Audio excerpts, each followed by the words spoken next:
What we're going to look at in this video is our quick navigation to our musictheory.net website, and then how we are going to do our activity, and then how we are going to submit that activity.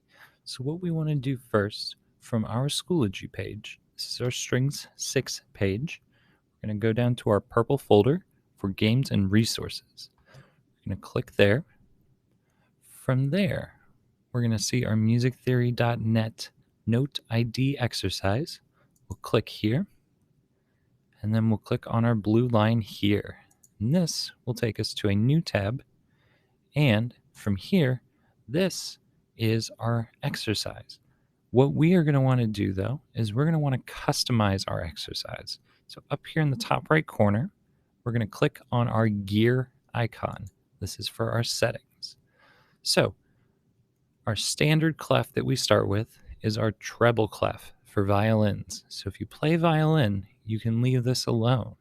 If you play viola, cello, or bass, we're going to click here. And then for bass and cello, we'll click on our bass clef. For violas, we would click on our alto clef.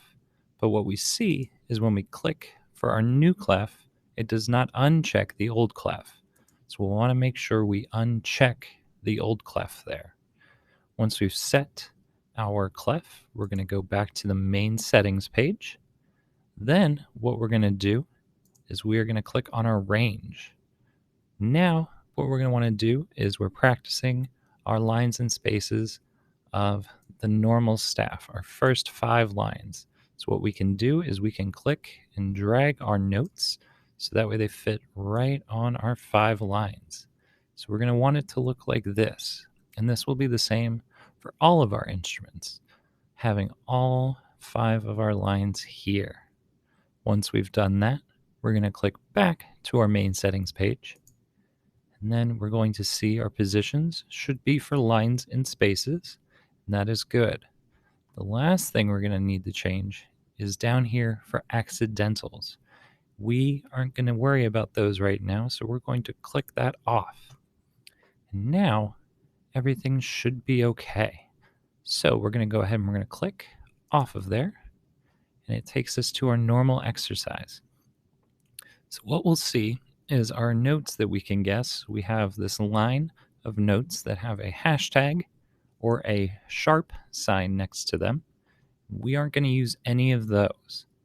Then our next row is our normal set of notes here, and this will be the row that we use to guess from. Our bottom row has our little flat signs, our little B's next to them. We are not going to use those either. Our only guesses should come from this middle row. So what we see here is our first note for bass clef is an A. So we're going to click that. If we get it right, it'll turn green for us. Our next note for bass clef is a G. However, if I click it wrong, it's going to give me a red note here, so that's not right, and that's okay. And now I'm going to go ahead and I'm going to click here. So what we noticed, though, was that our wrong note stays highlighted, so we can, if you need to, do process of elimination to figure out what our correct note is.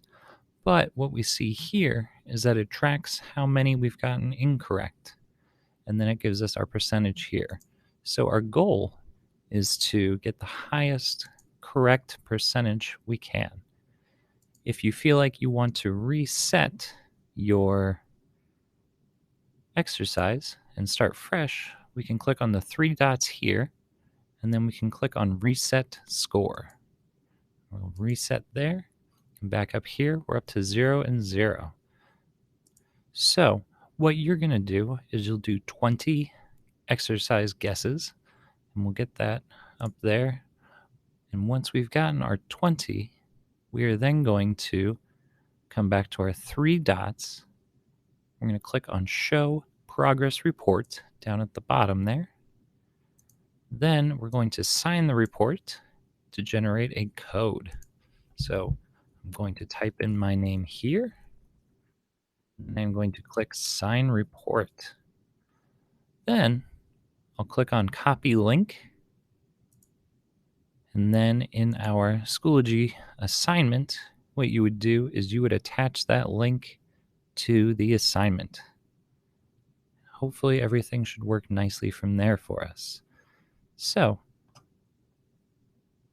best of luck on our notes.